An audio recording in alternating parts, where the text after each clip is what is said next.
All right. Welcome everybody. The weekly live stream that we're doing here with Brian White at Tesla or Future Aza. He's changed his YouTube channel. We got Hans from Hans C. Nelson. Welcome everybody. Today we're going to be talking about Tesla and what's happening. Many people think that Tesla is going through a bit of a turmoil. Of course, we started off with the lawsuit. The judge rescinded his pay package. That spilled onto people wondering what would happen if Elon decides not to stay at Tesla and he decides to move on to XAI, and that those people, there's a lot of people making that conversation happening. So let's go ahead, let's find out, let's think through what would happen, how likely is that.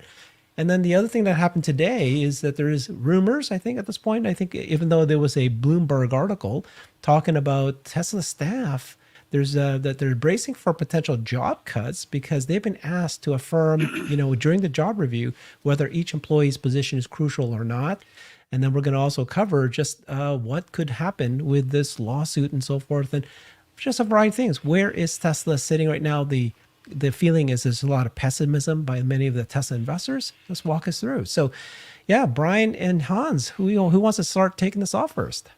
I can start us off. The layoffs thing, Jeff Lutz had a fantastic tweet about it this morning, giving perspective, and I agreed with what he said. He was saying that, look, big companies routinely trim the fat. That's not a new thing. That's not a surprising thing. That's not always a bad thing. But the report said, we're not looking to do layoffs. We're looking to identify elements that are less critical. And so, yeah, whether each of their employees' positions is critical. This could be an opportunity to take valuable people in unvaluable positions and move them somewhere where their skills are better going to be put to use, which is a very strong possibility. We're not looking for bad people. We're looking for bad positions, is how I read it. Hans, what do you think of that? I love that line of thinking, actually. And, there are so many big areas of focus right now for Tesla. And I think that trying to get people really rallied around what are the major initiatives that we need to be focused on right now. And, Elon has said multiple times just how Tesla really is this 100 different startups company operating at scale. And so, one of the things that happens when you're trying to do so many different startups is there are going to be some things that just don't work very well necessarily. And so this could definitely be an attempt to identify, okay, what's not really working, what's not moving the mission forward, and how do we get those people and reallocate them to more critical areas like the 4680 battery ramp or, megapack factory expansions and those types of things that, are critical to the mission and are also making good progress and working very well. Yeah, so first of all, let's take a look at this, right? This is a nothing burger, honestly. Look at it. It says Tesla staff are bracing for potential job cuts. First of all, I don't know why it's showing up like this. It looks terrible on my screen. Okay, so the managers were apparently asked to affirm whether each of their employees' position is critical. The U.S. managers had to make the binary assessment of their deputies' roles according to people familiar with the matter. This is Bloomberg all over again, who asked not to be identified because the information is private. The single line query for each job sent out the single line query for each job after canceling some employees' biannual performance review. Again, I mean, big deal, right? This is like nothing. This is people, they do this all the time. So by the way, if you take a look at all the hiring, just today, there was news that there was even more job positions being brought on board in Giga Mexico, sales and so forth. They've been hiring bots. We've been showing, Alexander Mercer's been showing all these job positions. What's wrong? What's wrong with Tesla? You please check to see if people should be, if they're important or not important. This is nothing at this point. Not like what's happening with Google, where Google's firing all these people. And there you have to wonder what's happening with their business model, right? Is ChatGPT going to replace search to a significant amount or not? That's a conversation that's happening. In this case, it's not like Tesla is facing downturns or anything. And if it is, hey, they're getting ahead of the game. I'm not worried about this. Hey, Bradford, welcome. Bradford's with Rebellion Air. Appreciate you joining us. Any thoughts on this conversation that's happening around job cuts potentially? Yeah, I think it just needs to happen regularly with large companies like Tesla. You need to uh, periodically prune the people that are losing their passion, that aren't as productive. It just makes sense to be lean and mean. And this is something that's needed even in good times. So even if Tesla is rocking and rolling, you can't just grow unchecked. And this is the problem that Google ran into and many tech companies who overhired during COVID. And you had a group of these Gen Y or whatever people who joined, and they didn't have work for them, and then they end up letting them go, and they're like, okay, well, you never gave me work. I think there was this famous case where there was someone who was hired into Meta or Facebook, and Mhm. they never had work for them for like 6 to 9 months, and then they eventually let them go. So I think it's a healthy thing. One of the key pieces of Apple's success was having Steve Jobs regularly shaking things up. He is What do you another person Yeah. like Elon that you want to avoid meeting one on one because you might get fired from that. Don't get in the same elevator as these guys. But what do you guys think about this idea that I mean, like people are saying, you guys are just bulls. If they're hiring, you're gonna go, my God, what a great thing, and they're firing, you're going, my God, what a great thing. Well, I I think would say, that's oh, I would fair. say Go on ahead, that, Brian. yeah. I would say on that, both things can be true. There are hiring; it can be a good thing. It isn't automatically. Good Layoffs point. can be a good thing. It isn't automatically, but both things can be true.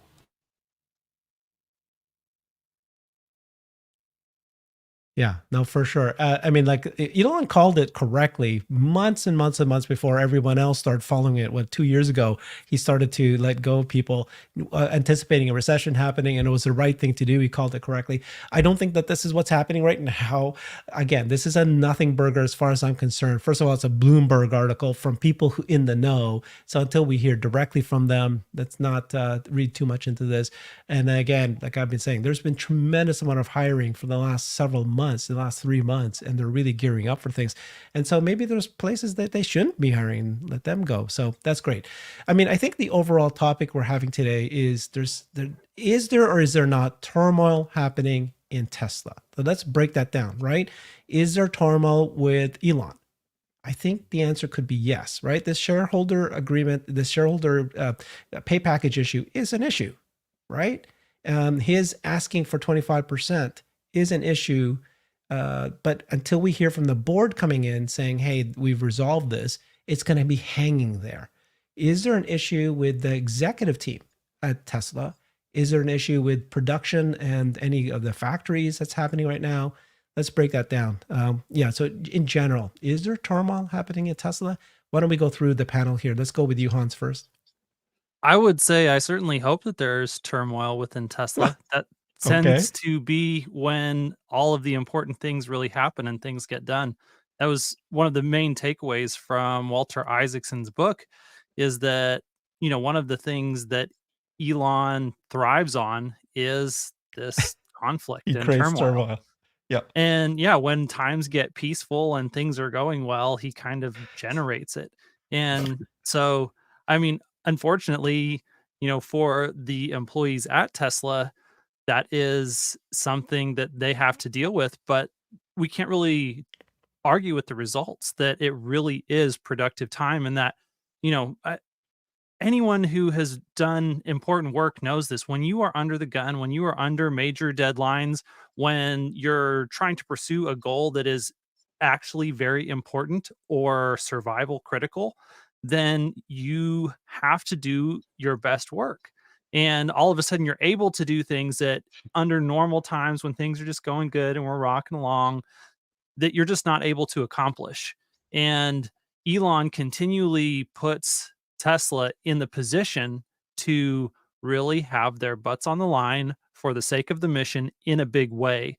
And that is part of how he motivates this it- company. I mean, ask any major executive of a large company how hard it is to motivate 100,000 employees. Like, it's ridiculously difficult to do that. And so hiring some here, firing some there, generating some drama around this goal that we're trying to achieve, putting these massive goals out there in public to say, yeah, we're going to do this and it's going to be hard, but this is what we're shooting for. Like all of these things are ways that Elon actually keeps this ginormous organization of 100,000 plus people moving not just in the same direction towards the mission, but moving as quickly as possible. And so, yeah, when I see these things, I can't help but think, good, like this is what we need in order to move forward quickly. Yeah, Brian. I'd say that it's organized chaos. It is an orderly, it may look like a disaster from the outside, but it is well guided. It's got a direction, it's got an intention, it's got a purpose. I see a lot of people saying things like, well, Tesla should have done the compact before the Cybertruck, then we'd be selling an extra 2 million units right now.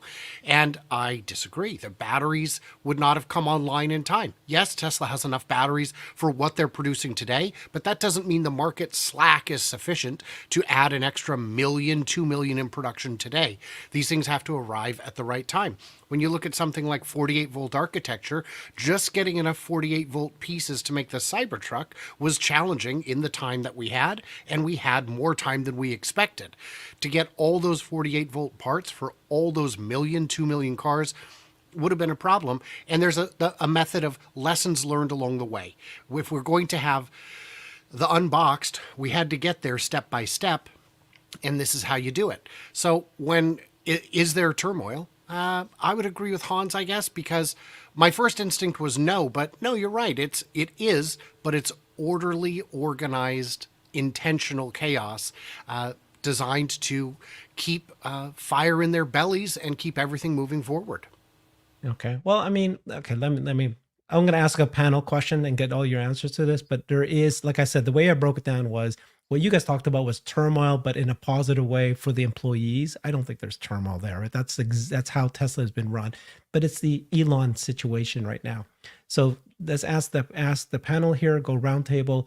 How likely is it that Elon will leave or not be the CEO of Tesla this year? Oh, I'd like to hear Bradford first on that one. Yeah. I assign less than 1% probability of that. So I think Crazy. that's highly unlikely. Mhm. I just did a video on this with Andrea S. James, and she made a good point in that she believes Tesla is not only going to appeal the decision, but also at the same time, be working on the same package, so on a new package for Elon. And it isn't going to look the same. I don't think it can look the same. Institutional shareholders may not go for just like giving it back to Elon. So it'll look different. There'll be a process to it. Turmoil with the executive team, I would say generally not. There may have been some disappointment with the second generation of Dojo, and that might have been why those people left.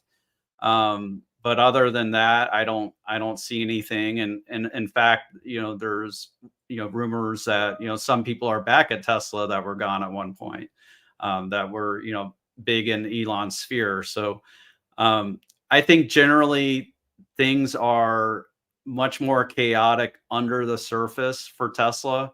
It's much messier than the vision that Joe Justice portrays, where it's kind of like this. He portrays like this artisanal manufacturing where you can just split off sections of the line and test something new. And there isn't that room at Fremont or Giga Nevada to do that. And it may even be limited other places. There is a bit of chaos where they try new things, it doesn't work, and then they have to fix it. But at least there's that passion that drives all the employees forward to fix it, get it right, and do all that. So I think this is something we should generally expect to have some chaos under the surface. So Bradford says 1%. What do you say, Brian? I'd say it's got to be just about that. I might not go as low as 1%, but I'd say 2%. So double that number, but still very, very low. His heart is still in it. If his heart wasn't in it, There's no amount of money that would make him stay. And if his heart is in it, I mean, I had a job where the opening weekend, everything was chaos, everything was a mess, all the employees were fighting, and the boss pulled everyone out back and said, look, either you guys are here or you're not. So what are we going to do? And that was kind of an eye-opening moment, and everyone said, okay, fine, we'll just put our differences aside and work together.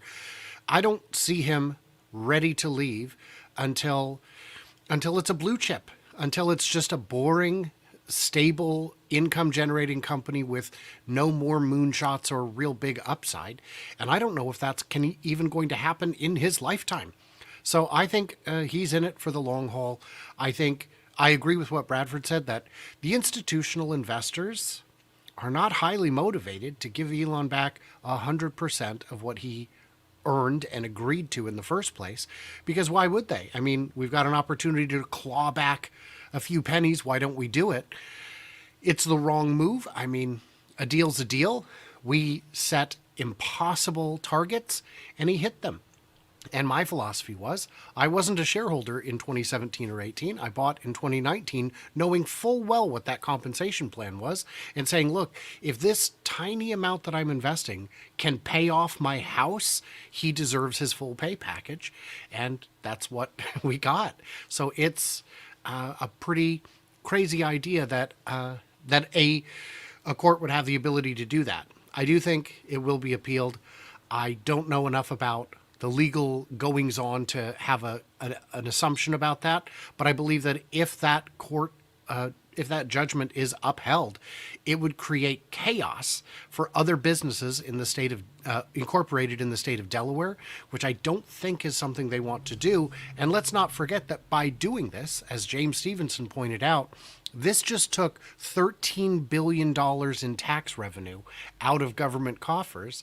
Maybe someone should think about the taxpayers in all this, because they're the ones who are really getting the shortest end of the stick. Okay, so we're asking the question, what's the chance that Elon would either voluntarily leave Tesla or be forced out? And we've got Bradford saying 1%. We've got Brian saying 2% chance that would happen. What do you think, Cons? Well, I want to split it up. If we're excluding force majeure events, I'm going to say 0.1%. Wow. But, obviously he's an older guy. Health issues could be a thing. So if you include that in the calculation, I would definitely say less than 5%. But as far as Elon's priorities, Tesla is an incredibly pivotal piece of what he needs to accomplish in order to create a self-sustaining colony on Mars. That unfortunately, there's no other company that is in the position that Tesla is in to develop the technology of the Optimus robot.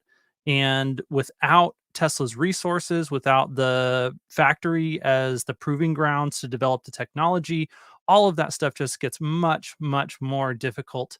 And so I think that, in all the impossible problems that Elon has had to solve over the years, trying to figure out how to reallocate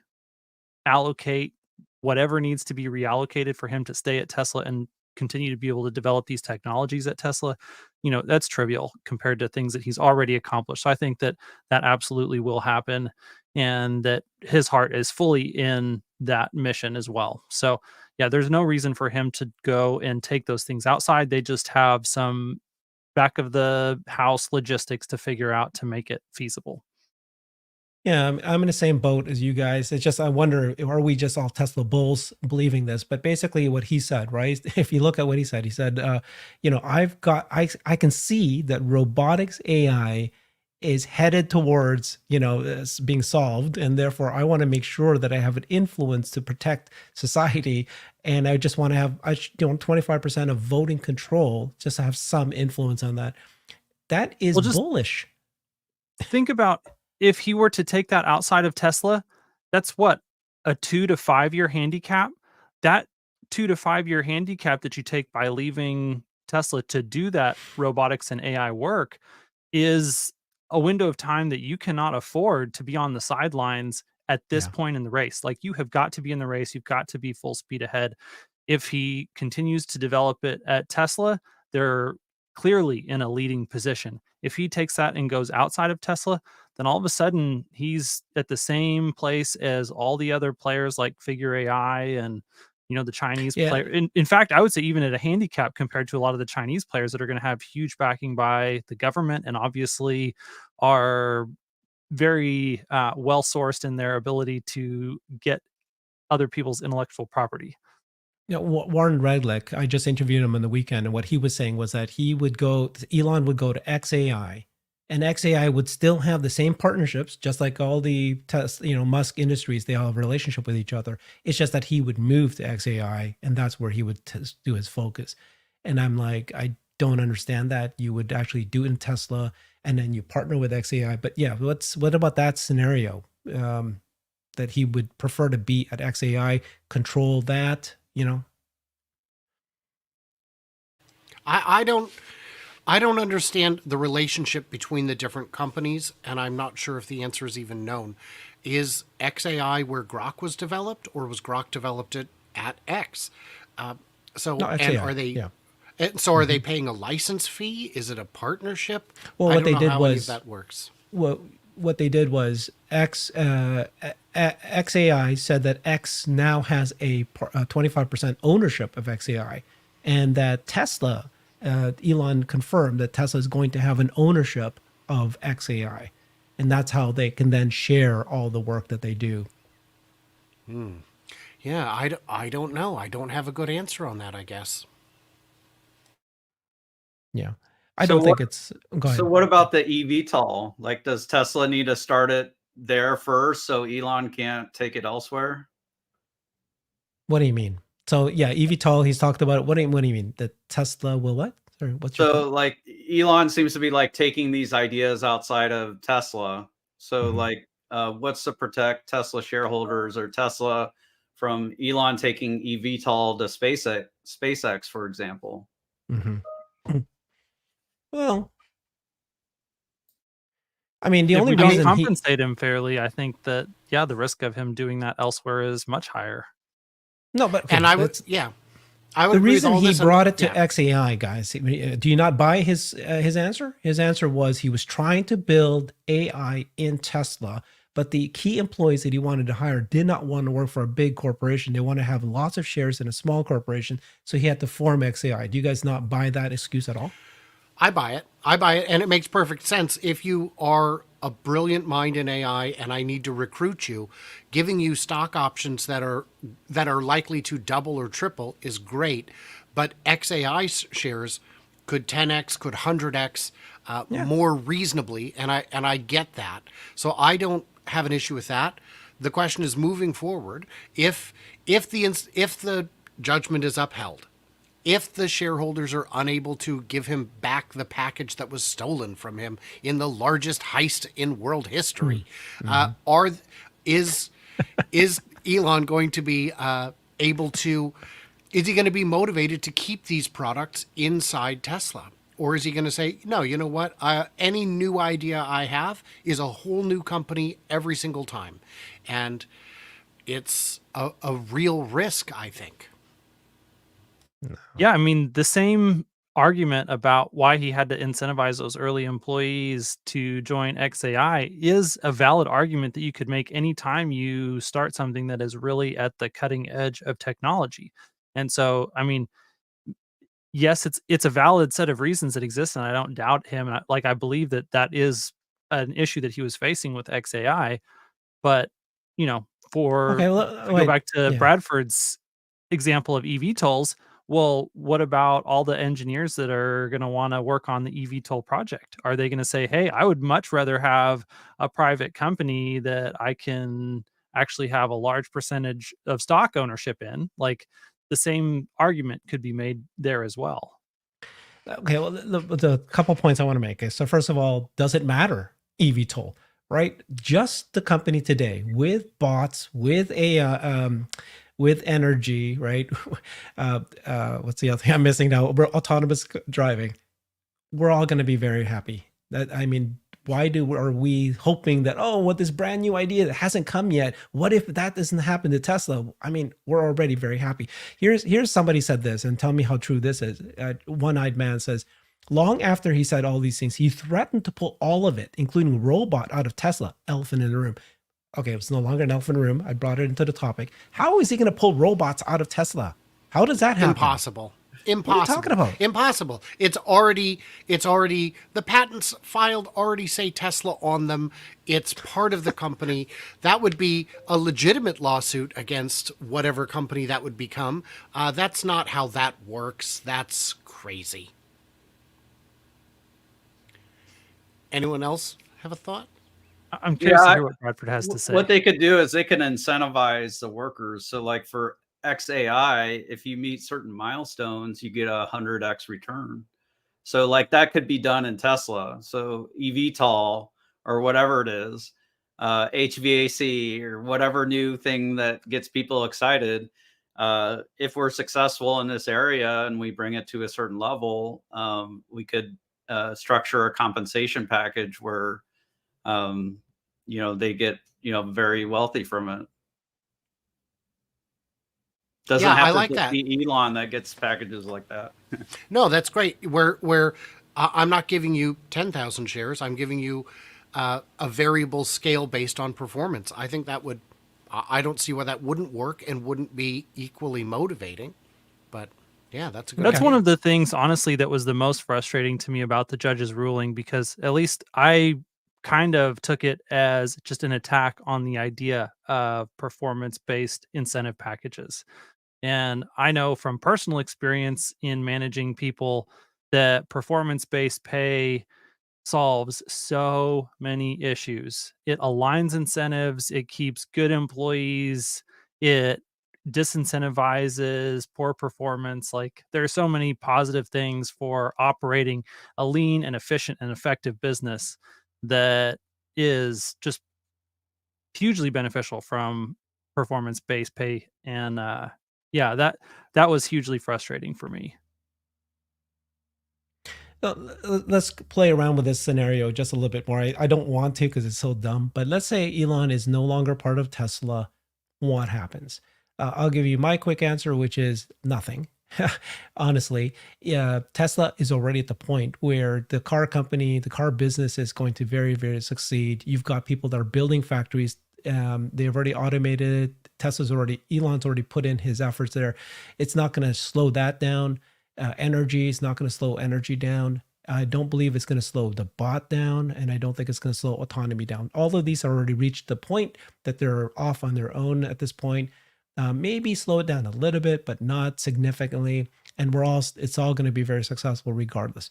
What it will slow down is obviously the new innovation that you were talking about, Bradford. Those kind of stuff that comes and that may, but so what? So now we're like a $10 trillion company. We could have been a $30 trillion company instead of 10, you know what I mean? Like, we're still going to be very, very successful. We already have executives that are incredible at Tesla that are running the company. It's not like Elon is already there that much already anyways. What's your opinion on what would happen if Elon is not there anymore? I'm going to agree with everything you just said, which is we saw at Investor Day how deep the executive bench is, and it is deep. These are all very smart, very capable, very highly motivated experts in each of their respective areas. And this is, we're at the point where when Steve Jobs left Apple, there was a lot of concern that was left. When Steve Jobs passed away, there was a lot of concern that was the end of the road for Apple. They'll never grow, they'll never execute. Well, the roadmap was already laid out. All they had to do was follow it, and they have followed it. And with the Vision Pro that we just saw, we see that the company can live beyond that original vision. It has grown tremendously. To discount the idea, now the share price may take a short-term hit for sure. Yeah, for sure. Because for sure. of the excitement and enthusiasm of the key man being absent. But the company itself would be very, very strong. When Elon was talking about taking the company private at 420, I don't think we would have seen the successes that we have seen since then. When he was looking to sell the company to someone at Google or otherwise, the company would be a pale shadow of what it is today had that happened. But now we've gotten far enough along on the roadmap, and the roadmap going forward is very, very clear. Bradford studies the megafactory situation in Lathrop and soon to study it in Shanghai. And he's got an insight on this already existing second huge business within the company that's only going to grow. And it's very exciting. And the idea that the company would somehow falter on a fundamental basis, I think is completely mistaken. So I'll punch back a little bit about Apple. So the rate of growth did slow coincidentally after Jobs died, and maybe it's just a coincidence. But their earnings growth slowed, their revenue growth slowed. Um, that may have been a coincidence. I agree, like that the current projects would still continue. The market would essentially discount like potentially a slower rate of growth. What Tesla will need is they'll need someone in charge that's willing to shake things up regularly, like I had talked about earlier. Um, so Sorry, yeah, what? Repeat what you just said there. that What does that Tesla need? they need someone who's still willing to shake things up regularly. So Which to is Elon. yeah, do the regular trimmings of people, Yeah. make the tough decisions, trim the fat, get rid of the bureaucracy, push hard on everybody on a regular basis. So I think the stock would be down on that. But I think that Tesla is going through a couple things that are slowing it down presently. Like Brian said, they need to learn their lessons along the way. So with Cybertruck, you have 3 brand new machines that they're using that are like hardcore technology problems. So they need to learn those lessons before they move on to the Cybertruck. Um, and the other piece is supply chain. If you're looking at the Gen 3 platform, we're talking about a platform that could do 5 million cars a year. Well, you need to get your supply chain online, so it's ready to scale to those heights. So I think Tesla needs these things to line up, and they're not necessarily um, waiting on something from Elon. And as Brian said, we've seen people from Tesla who are solving problems in the business. We don't need Elon to solve every problem. Now, not to take away from what all Elon has done, but he's done a great job of hiring, of getting teams in place that can execute and solve problems. What about the other question then? Let's turn it around. What about the scenario that the board resolves this comp plan issue? They come out, Elon comes out and says, we've got this resolved. I'm here to stay. I'm very committed. I want to make sure that robotics AI has a good future. Tesla has a good future. Is the stock today depressed a little bit because of this uncertainty with Elon now? What happens when they say, done, committed? I think it's a relatively minor depression in the stock price currently. Like, we may get $20 out of it or something.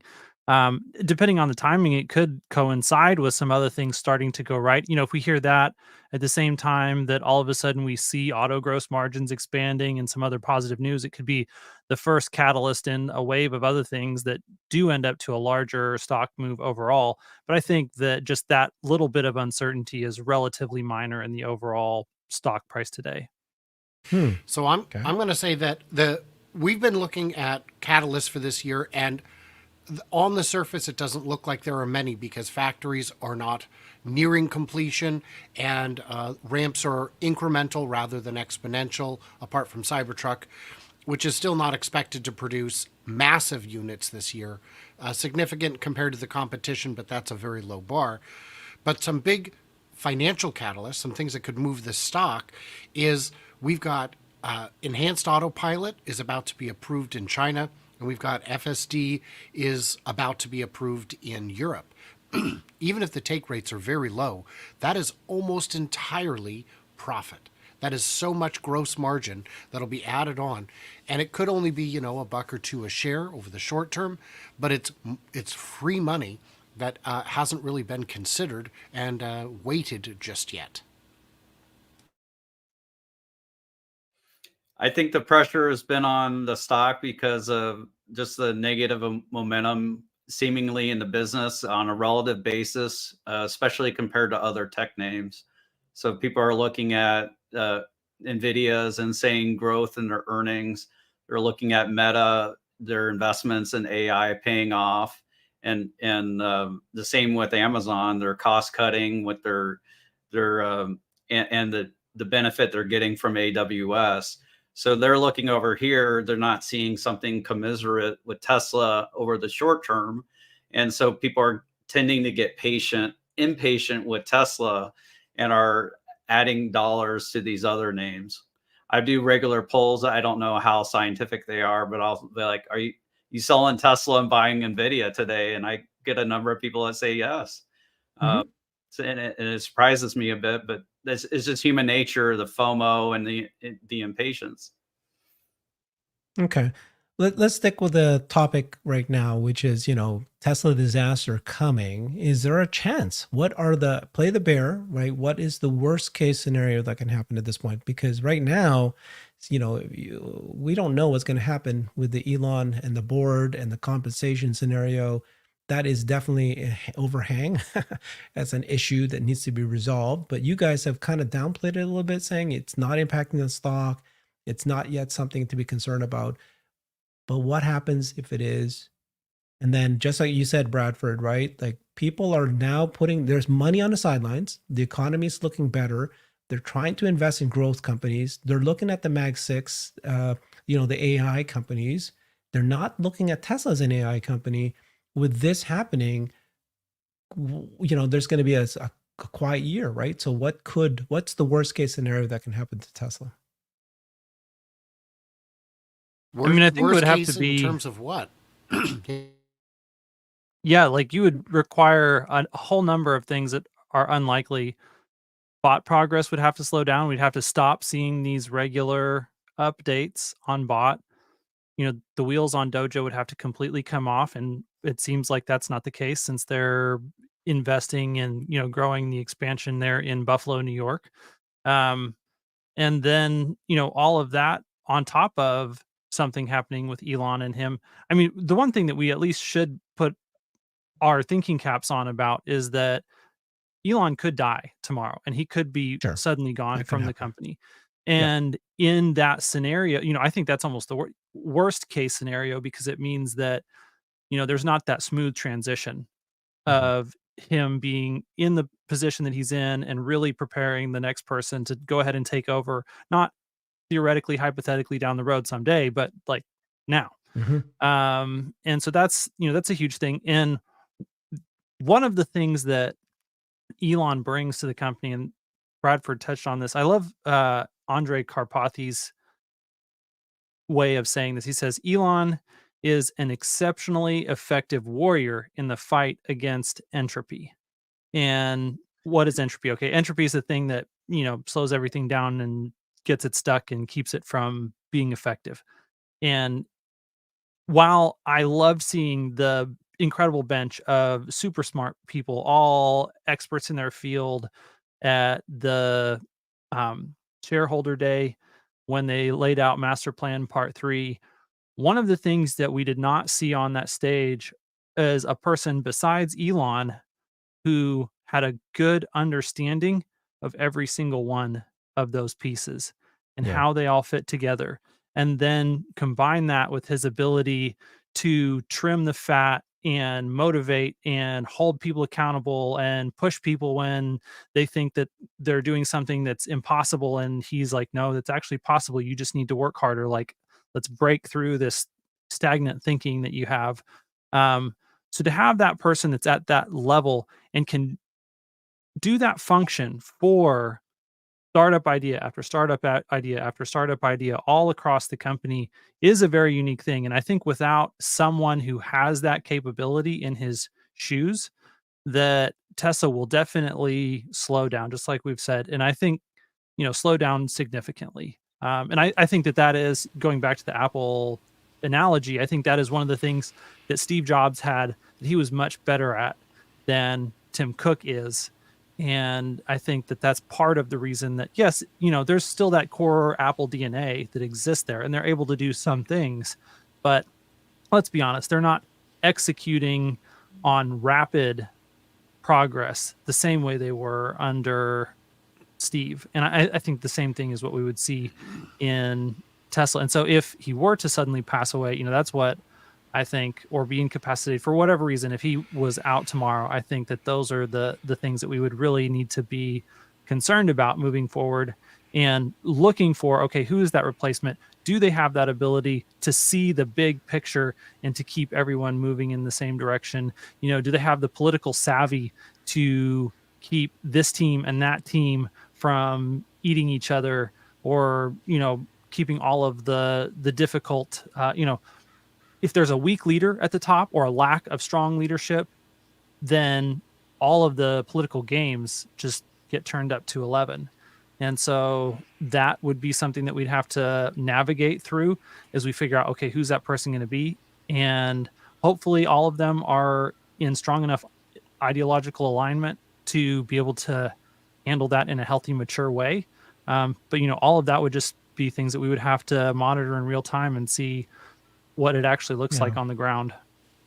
I have go ahead, Brian. Well, I was going to say, what I would say on that is, what we need is, let's not worry about the CEO today. Let's worry about the COO. I would love to see a powerful COO, someone taking on a lot of the execution responsibilities.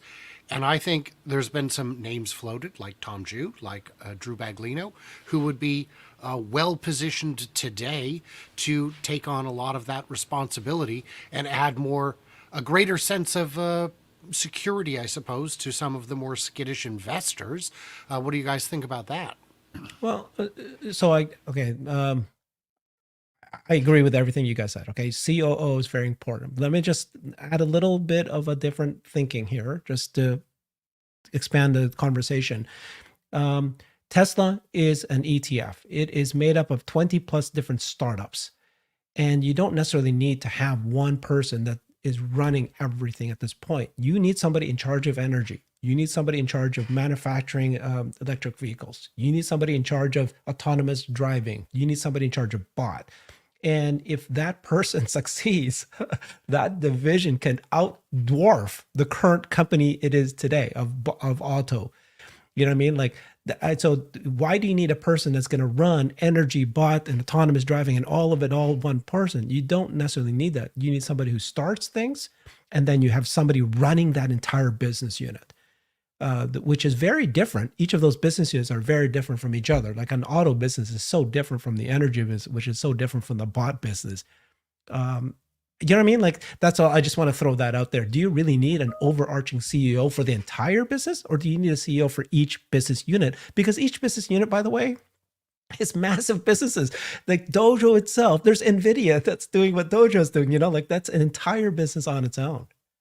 Well, I'll just say real quickly before I really want to hear what Bradford has to say on this next, but in the situation that you described, the de facto CEO becomes whoever decides which division gets what money. Like, and I'm sorry, I don't want the bean counter being the de facto CEO. I just don't, because I don't think that that's going to be a healthy outcome for the company. Yeah, I don't know. Zach Kirkhorn versus Drew Baglino versus Tom Zhu. We don't know. I like the idea though, Herbert. It's almost like Tesla is a Berkshire Hathaway. They don't have that insurance float that they are investing, but they have profits from different companies, and they get to decide, which company needs capital to grow. They bought See's Candies a long time ago, and I think they might have paid like $100 million. And all they did was they kept the factory, but they took it from 2 shifts to 3. And then they expanded the availability at stores. They expanded the retail network. That's all they did. After that, it didn't give Berkshire Hathaway any more capital, and they used that capital to grow other businesses. So that's what you need, is you need operators in the areas of the business that you trust, and to allocate the capital efficiently. I got a little bear case if you want to Mhm. hear it. Yeah, let's So think of I that. Yeah. think like a plausible bear case for this year, and I'm just gonna go there. I don't know Mhm. how likely this is. I haven't assigned a probability. So we're seeing an uptick in Model Y production in Texas. Does that stick or not? Does that stay limited to about 4,500 or 5,000 a week? We saw a big uptick in Germany. Was that a limited time where they did that before the shutdown because of the whole transit situation at the Red Sea? Um, so, do we see second lines come online in Germany and in Texas? If we don't, that's going to hurt. If we have continued, Mexico dragging their feet or whatever they're doing with Giga Mexico, I don't know, what's going on between Tesla and Mexican government, but we're not really seeing dirt move yet. So if we see a lack of dirt moving completely before year end, besides expanding the roads, so like a lack of progress there. Lathrop seems stuck at like 50% production. So do do they get the batteries? Do they get the power electronics? Does suddenly that expand or not? If we don't see that, I think people might get a little bit impatient. So that would be a plausible scenario for me. What number do you need to hit? So let's say 2 million cars per year, and you're saying if these things are slowed down, maybe we'll get 1.9. What's your number that you think could be really damaging to Tesla? And when would you know? Would you know it by the second quarter, third quarter? Yeah, I'd say by the second quarter. Yeah, Tesla, they changed their tune on batteries. They say they're battery constrained. I think they got a burst from LG, they got a burst from CATL, and they were feeling good about batteries for a while. But they've since said they're battery constrained. that's not So what I heard on Q1, the Q4 earnings call. I heard them mhm, say we don't have any issues with batteries this year. yeah, okay. Well, You didn't hear? You heard something different? I didn't catch that part. So, like, Oh, they've they gone said back and forth on it. So, in late 2021, they said we are no longer battery right. constrained, and then Yeah. 2022 they totally changed their tune on it. So, Mhm. like, that's my concern is like, are they going to get the supply they need to expand production or not? So, like, this is this is a scenario that I think could happen. Mhm. Yeah. I think the specific comment on the Q4 call was Drew, and he said that 4680 is currently outpacing our growth in battery demand from Cybertruck and is on pace to stay ahead of Cybertruck and new products. Um, but he didn't go into detail on what products. And so, I think it's a somewhat ambiguous comment that you could take either positively or negatively. It doesn't necessarily mean that any and all products they're not battery constrained for. He was talking specifically about the Cybertruck and then some unspecified number of other products. I would say that on battery constraint, we are not at a point of infinite batteries. There are constraints. The megapacks running below capacity could be due to a limitation on how many LFP cells they're able to get from China. That would be a bit separate from saying that we have enough. Because what I heard on the call was what Hans was saying, which is that we are ahead of pace on the 4680s. And I felt that the rest of the battery question wasn't really addressed. We know they're trying to get as many qualifying cells so that buyers are eligible for the IRA credits. And if those come from Korea or Japan or China, they just don't work for that purpose. So that means that cells that would have gone into the Semi, which is using the 2170s, which would you rather do? Build one Semi or 10 Model Ys where your buyers now qualify? And that's 75,000 in buyer incentives potentially, maybe more with some of the state incentives. So it's a lot of it's a balancing act. It's a Yeah, so choreographed dance to find what all the cells you need of the right type in the right place for the right vehicles. then why would they announce that they're going to go full scale with the Tesla Semi, right? That's a positive sign. That means that they have enough batteries. You got LG announcing that they're building 2 new factories, one for 20, both 20, you guys know what I mean. 2170 and 4680. Yep. Thank you. It You was guys know also what very positive that Tesla's buying equipment from CATL. So they're And- buying that LFP equipment, and they're Yeah. going to try and copy paste it into the US so they can get qualifying batteries. So, I think the scenario I painted is unlikely, but it Yeah. could happen. It's possible. And And then there- you had there are Drew saying positive- that, you had Drew saying that we're going to get to 10,000, finally full scale Lathrop. There's going to be 4 lines and that is exponential. We're seeing the exponential curve. I mean, that's what he, said at the earnings call. And I mean, okay. I mean, The Semi isn't going full steam for another year or so, so a lot of that is anticipated growth in cell production. But yeah, I'm not sure on that. okay. All right. So we talked about a lot of negatives about Tesla, what could possibly happen. We talked a little bit about what we think is happening. Do you guys want to talk a little bit more about the shareholder, the shareholder support that we saw from Amy and Alexandra? Do you guys want to talk about potential? What do you actually see in the next few months with Tesla? It was amazing. Amy and Alexandra decided, you know what, we want the shareholders' voices to be heard. If you're a real shareholder, please complete this survey. And a number of people tried to game it a little bit. But we all put our real names and our real addresses and our real share counts in there so that Tesla could validate those as needed and share our opinions on it. And I thought it was an amazing way to mobilize an awful lot of people. Tens of millions of shares were represented in this petition over the course of 4 days. And I hope that that's something that can have an impact. I don't know if it even can, but at the very least, it puts out a good barometer on how everyone's feeling and the state of things generally.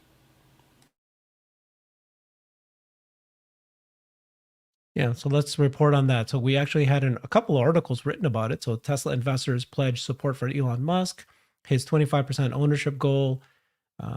Yeah, so then it became organized by Amy Steffens and Alexander Mertz.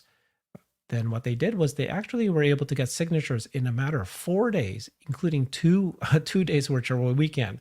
5,800 Tesla shareholders signed this petition. It represents 23 million shares, which is, I think, over, I don't know how many billions of dollars was it worth? 4.9. I can't remember how many billions dollars that represented it. And then we are all unanimous and united in our support of the Tesla boards of director and Tesla CEO Elon Musk. Amy tweeted this out, the shareholder letter, which they then mailed to them. It was a good article by Benzinga. And then Elon replied to her. She replied to her twice saying thank you. So it's something that he did appreciate. I mean, that's a massive, we were talking about, is there turmoil in Tesla, but the shareholders, the community is very supportive of Tesla. And and this shows an example of, we're not just here to rah. We're actually, people actually pull up their sleeves, put in work and actually support the company. Like, it's like, I'm a Seattle Seahawks fan. I live near Seattle and they call it like the 11th man, right? There's like an 11th player. So it's pretty cool. 12 man, sorry, 12. Yeah, so that equates to roughly $4.4 billion in Tesla shares that were represented there. Mhm. But, not insignificant. What I'm looking forward to over the next 3 months is hopefully we get to see a wider rollout of V12. Holmars did caution us and say he's seeing more safety critical interventions with V12 versus V11. But it would be good to get it in more hands and begin to train that more. I think that would be a positive if we could see that. And I think Cybertruck continues to turn heads, and Tesla is using it to their advantage. They're greatly expanding their marketing team. They continue to hire for the high growth areas like Tesla Bot. Alexandra and others have done a good job on tracking the hirings that are happening at various places for Tesla. So they are hiring in their growth areas, and so I'm generally encouraged by what the company is doing. I've been anticipating this gap year. I've called it a gap year since the summer. People wanted to fight me on it, but I just didn't see where the growth would come from. I don't have any doubt long term, and I think Tesla is going at it at about the right place. I wish Gen 3 happened faster, but they do need to figure it out. I think they should figure it out a bit in Texas before they get too locked into a certain like shape of building or whatever in Giga Mexico and other places. Bradford, what's your target for the year? 2.1, 2 million cars sold, deliveries? Less? I'm thinking beyond this year now. So I I thought before that they'd have trouble getting to like a 30% growth rate, which would have been like 2.36 million or something like Mm-hmm. that. Mm-hmm. And now it seems like most people are like uniformly below like a 20% growth rate. Um, I'm encouraged by the uptick in some of the production that we've seen coming out of Texas, coming out of Germany.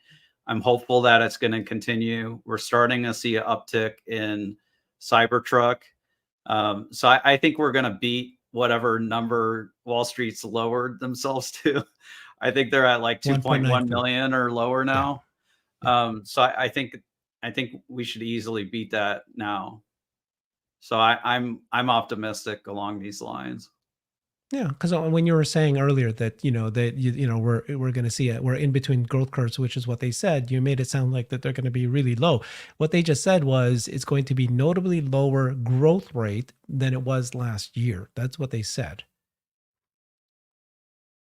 Still probably going to be 20% growth rate. Well, and we're looking at like Ford just released their numbers, their big shareholder deck yesterday, and in it we saw that they delivered in Q4 34,000 EVs. And I look at that and think, you guys are so far behind that it would be laughable if it wasn't so sad. And I appreciate that they're putting a bunch of money into R&D, that they recognize the urgency of making a vehicle that's more affordable. But guys, get on it. You're running out of time, and I don't even know where Ford's going to get the batteries from. And I don't know if Ford knows where they're going to get the batteries from, and that's a critical component, obviously, being the majority of the drivetrain and the majority of the biggest single cost in the vehicle. So I am cautiously optimistic for Ford, but more cautious than optimistic. I guess the argument is that Ford and GM gave guidance, and their guidance are very good, higher than what they have now. And Elon and Tesla did not give the guidance, and their people are thinking it's going to be a very bad year for us, and that's why this is all happening right now. Well, one other possibility is it's possible we could have a recession starting sometime this year, and that could negatively impact people's plans to buy cars. So that's something that's potentially on the radar. Yeah, the opposite could happen, right? And I know you probably believe this, which is the more likelihood chances that interest rates are going to be cut 3 times this year, and that's going to impact people buying cars, and who's going to benefit the most out of that is Tesla. Just like they were the one that was hit the hardest when the macro hit last year. They're the ones that are going to, be able to take advantage of that for this year. I don't think that the analysts have considered that at all. And when I ask them, they don't consider the the interest rates going down, meaning that the per month cost for buyers is going to go down. That's what Elon has been saying, but they just discount this. Yeah, I think Tesla will at least hold prices steady as rates come down, and then that means your monthly payment comes down materially. and they've already lowered the lease prices. Tesla is, I think they're going to make progress this year in what may be a little bit of a tough year. I got to hop for now, but I really enjoyed this. Yeah. No, thank you guys very much. Thank you for joining us, Bradford. Yeah. Thank you, everybody. That was good. Yeah. Final comments? Yeah, I was just going to say I agree on all that. As rates come down, it's going to make a big difference for affordability and therefore demand. Hans? Yeah, I 100% agree. I mean, I think that Tesla right now is a great call option on interest rates for this year. If you think that interest rates are going to be materially lower by mid or end of this year, then that should be incredible tailwinds for margins and volume as well. So I think that like we said, those are probably, though, I think that's much more likely than us going into a recession and seeing further pressure on pricing. And if we do go into a recession, I think that the first thing the Fed is going to do is start cutting rates. And so, I mean, what does that look like if you're in a recession but also lowering interest rates? And we know they also love to print money, so we'll see. Okay, thank you guys very much. Join us every Wednesday for this live stream. Appreciate you guys. Bye-bye.